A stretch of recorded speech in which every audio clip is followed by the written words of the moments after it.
a sur, de oriente a occidente. El paro es total, nacional y combativo. ¡Viva la justa lucha del magisterio colombiano! ¡Viva! ¡Viva! ¡Viva!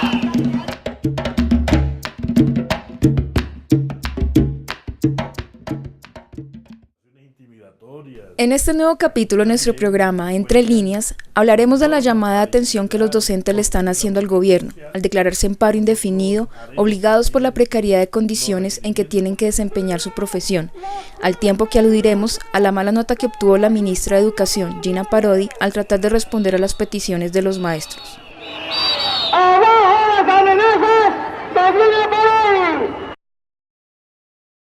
El presidente de la República asumió unos compromisos con los maestros, con la educación, compromisos que hoy vemos incumplidos. Hoy le decimos a la prensa y al país, iniciamos un paro nacional de carácter indefinido a partir del 22 de abril. Su impacto es preocupante y amerita que el presidente de la República le preste la debida atención a buscar las soluciones que en corto tiempo, si tiene voluntad política, se puedan resolver. Es prioritario para nosotros que el plan de desarrollo contenga los aspectos que la educación y el pliego de peticiones del magisterio contiene.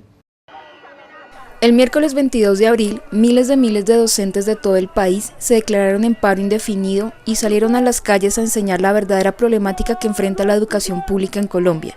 Desde Leticia hasta La Guajira y de Puerto Carreño hasta Tumaco, los docentes de liceos y escuelas suspendieron sus labores escolares, afectando aproximadamente a 9 millones de estudiantes, según apreciaciones de Luis Gruber, director de FECODE.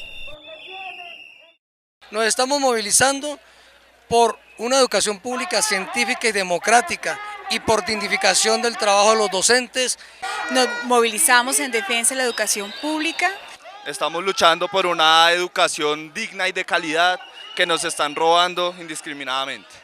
Nosotros nos estamos movilizando hoy porque queremos mostrar nuestro apoyo a los profesores y porque queremos que el plan nacional se vaya abajo, porque quieren, destinar todos nuestros recursos a las instituciones privadas y los pobres, digámoslo así, nos vamos a quedar sin una educación de calidad, nos vamos a quedar sin educación y no es justo. Exigimos al gobierno que se siente a hablar con el magisterio y que ascienda y reconozca a los maestros por títulos, por producción académica y por experiencia, como debe ser y como ocurre en todas partes del mundo. Porque lo que quiere el gobierno es los estudiantes más ignorantes para poderse enriquecer y para que haya más corrupción. Y pues nosotros vamos a luchar porque si queremos aprender y queremos salir adelante y demostrarle a Estados Unidos y a todos los países del mundo que Colombia no es solamente putas y narcos, que Colombia puede ser un país que realmente llegue a ser lo más grande y lleguemos a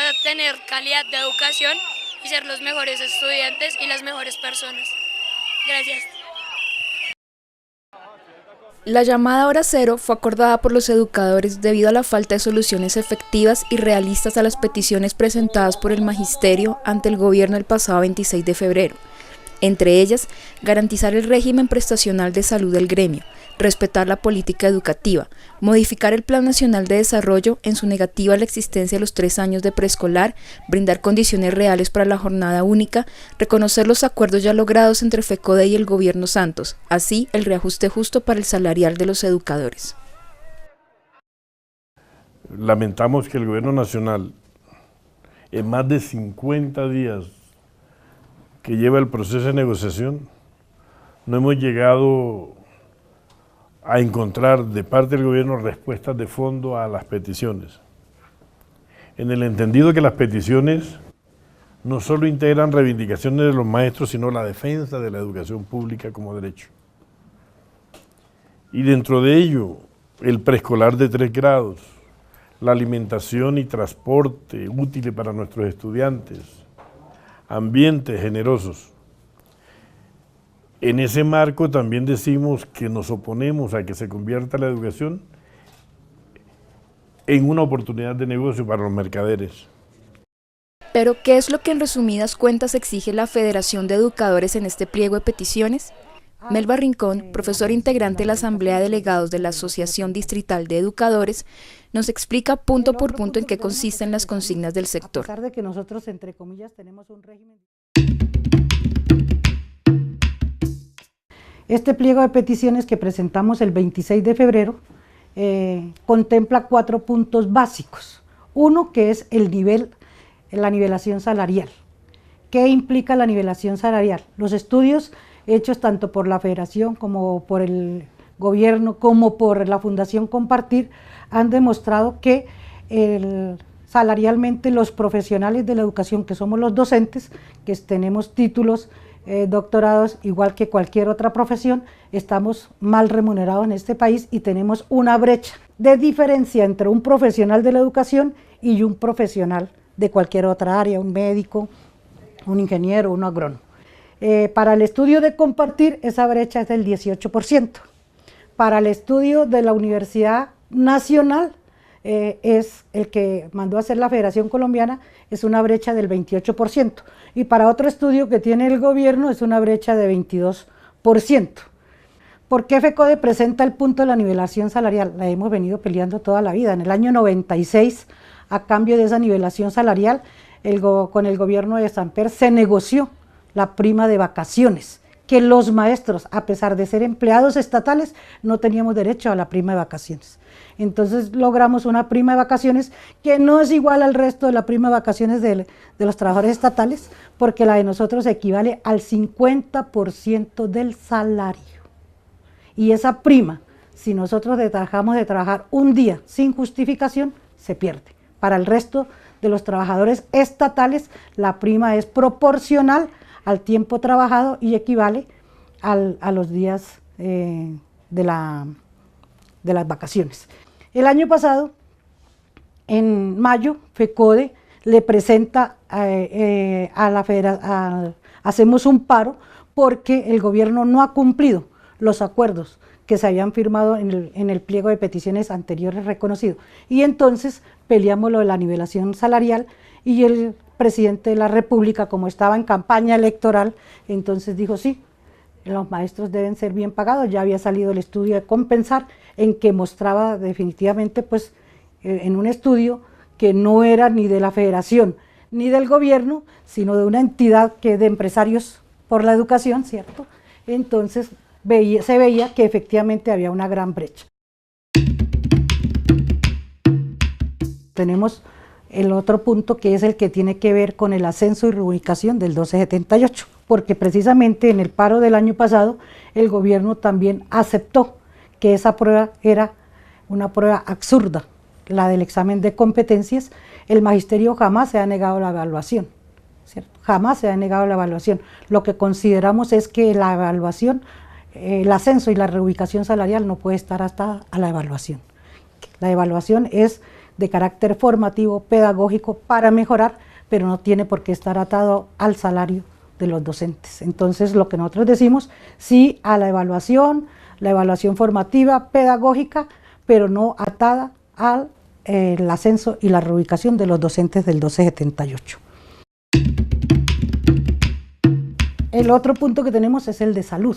A pesar de que nosotros, entre comillas, tenemos un régimen disque especial de salud, es un régimen especial para una mala atención en salud, porque nuestro régimen, la salud de nosotros es contratada a través del Fondo Nacional de Prestaciones, que lo hace el Ministerio de Educación Nacional con una fiduciaria, que es en este momento la previsora. Se contratan los servicios médicos y no se hace un seguimiento a términos de referencia de ese contrato. Entonces, esto se ha vuelto un negocio para los contratistas que se presentan a las licitaciones para prestar el servicio. Y se ha vuelto tan tendencioso que desde el año en que se creó el Fondo Nacional de Prestaciones, que es la Ley 91 del 89, a partir del 90, son los mismos contratistas los que han estado prestando el servicio, y un servicio de mala calidad, ineficiente, inoportuno para el magisterio. Nosotros, los maestros, pagamos nuestro servicio. El servicio de nosotros es el servicio más caro. La UPC del magisterio es más cara que la UPC que se paga, la unidad de capitación que se paga a las EPS. Sin embargo, el servicio de nosotros es el servicio más malo, porque además de eso, la fiduciaria y la previsora, que es la administradora del fondo, no gira los recursos oportunamente a estas entidades para que presten el servicio. Y además de eso, el gobierno coge el 50% de los recursos de salud y los destina a cumplir obligaciones que les corresponden a ellos, como es el pago de cesantías y de otras prestaciones como las pensiones y las incapacidades de los docentes. Dineros que tenían que salir de los recursos del Estado, los estamos poniendo directamente. Entonces no se está girando oportunamente, además del negocio que tienen los contratistas, se suma a eso la no oportunidad en el pago, lo cual hace que ellos sigan prestando un mal servicio. Entonces el gobierno, también el año pasado, se comprometió el presidente de la República que iba a hacer una revisión y una conducción y una auditoría exacta de esos contratos, y a la fecha no se ha cumplido. Por eso tenemos situaciones tan críticas en la salud del magisterio. Y el cuarto punto, que tiene que ver con lo de la privatización de la educación. ¿Qué es lo de la privatización de la educación? Pues la educación ha pasado a ser una mercancía más en este país. Se construyen los colegios y se entregan los colegios concesionados a la empresa privada para que los administre con los recursos que son del Estado. Se ha convertido en una ganancia para ellos. Cuando no hay entrega de colegios en concesión, entonces se contrata la matrícula privada, ¿cierto? Se contrata con colegios privados y también con bancos de oferentes. Eso ha hecho que el gobierno no invierta lo que tiene que invertir en educación. Uno de los compromisos del presidente Santos el año pasado con la Federación Colombiana de Educadores era subir del 4.5 el Producto Interno Bruto que está destinado para educación, subirlo a 7.5.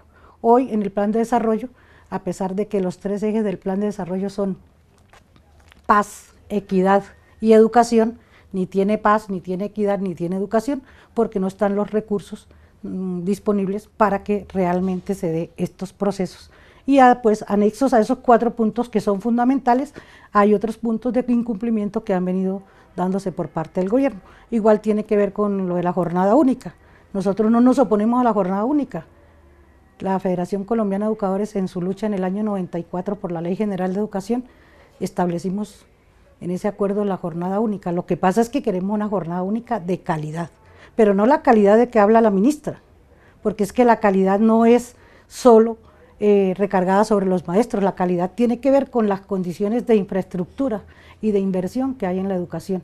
No podemos poner a competir un niño de estrato 1 con un niño de estrato 7 en un colegio donde tiene todas las condiciones. Mientras hoy los maestros estamos hacinados en los colegios con 40 y 50 estudiantes, en esos países donde la ministra habla de traer esos modelos hacia Colombia, como es el caso de Singapur y Shanghái, y bueno, todos esos países, el promedio educativo es de 19 estudiantes por aula, nosotros tenemos 40, 50 estudiantes por aula, y sin condiciones ni académicas, ni pedagógicas, ni de infraestructura. Con la protesta en las calles, obligada a pasar al tablero, las explicaciones de la ministra Gina Parodi ante el país evidenciaron su desconocimiento de la temática en disputa. Frente al tablero nacional, como todo mal estudiante, la ministra desentonó por su poca preparación y por mal copiar la información. ¿Cuál es el promedio que gana hoy un maestro en Colombia? El promedio es de 2,5 millones, aquí le tengo una tablita para que se la quede usted, y el rango está cuando entra un licenciado profesional, arranca en 1.400.000 este año. Necesitamos, y ellos van ganando. Los maestros de escuela primaria ganan 1.200.000. Si no es profesional. Si no es profesional. ¿Cuánto gana? Un normalista puede llegar a entrar ganando 1.200.000 no siendo profesional. Es decir, y con los descuentos se ganan 500.000 pesos. Tiene un 21% adicional todos los... Eso es muy más. Yo pienso lo mismo. Lo que yo digo, ministra, es cómo queremos tener buenos educadores con elegantes sueldos. Claro, estamos totalmente de acuerdo. Polémicas se volvieron las declaraciones de Gina Parodi cuando afirmó que el promedio del salario de los docentes asciende a 2.500.000 pesos. ¿Es realmente cierta esta afirmación? Según un estudio realizado por John Granados de Tribuna Magisterial, el gobierno destina 220.593.723.633 pesos para el pago de la nómina docente. El promedio salarial es de 1.529.193, cifra significativamente inferior al promedio general que da la ministra Parodi, 2.552.630 pesos, a la opinión pública y a los medios de comunicación. De esta manera, se evidencia que los maestros nombrados por el decreto 1278 tienen en promedio ingresos menores a 3 salarios mínimos mensuales legales vigentes. Para comprender más esta situación, le preguntamos a Melba Rincón acerca de los estatutos, escalafones y nivel de formación de los docentes, quien sobre el particular nos explicó. Los maestros vinculados con el Estado en Colombia somos alrededor de 350.000 maestros. De esos 350.000 maestros, 144.000 maestros hacen parte del nuevo estatuto docente, que son maestros vinculados a partir del año 2003, en realidad pues del 2005, que fue la primera vinculación después del primer concurso. Están vinculados al estatuto 1278, que es lo que se llama el nuevo estatuto. El resto, digamos unos 155.000 maestros, hacemos parte del estatuto 2277, que es el estatuto del año 79, que es lo que llamamos los maestros antiguos o vinculados antes del 2003. El estatuto 2277 tiene 12 categorías, a partir de la categoría 1 hasta, 14, hasta el grado 14, de la 1 a la 14, pero tiene 2 categorías transitorias. Hoy todavía encontramos maestros en las categorías A y B, que son categorías transitorias. Son aquellos compañeros que han estado vinculados a la educación, que ya no deberían estar en ese grado porque debían haber ascendido, porque se supone que se ingresa al escalafón con el título de normalista superior de en ese entonces, hoy bachilleres pedagógicos. Y en la categoría más alta pues es la categoría 14, que la adquieren los maestros después de múltiples estudios y años de trabajo. El grado de estudio que se exige es el de posgrado, puede ser especialización, maestría o doctorado, pero con la especialización se puede llegar al grado 14. Todos estos ascensos en el escalafón se dan por tiempo de servicio y por capacitación, o sea, por créditos o por estudios. En el 1278 se establecen 3 categorías. Cada categoría tiene 4 niveles salariales. Entonces, la categoría 1 se ingresa a la 1 con el grado de bachiller pedagógico y tiene 4 niveles salariales. En la categoría 2 se ingresa con el título de licenciado y tiene 4 niveles salariales. Y en la categoría 3 se ingresa con el título de maestría, ¿sí?, o doctorado.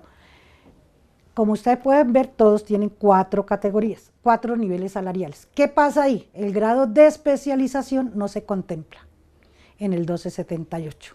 No hay categorías transitorias. Se supone que todos los docentes que ingresen están ya graduados desde el bachillerato pedagógico o el bachillerato de las normales que fueron reformadas.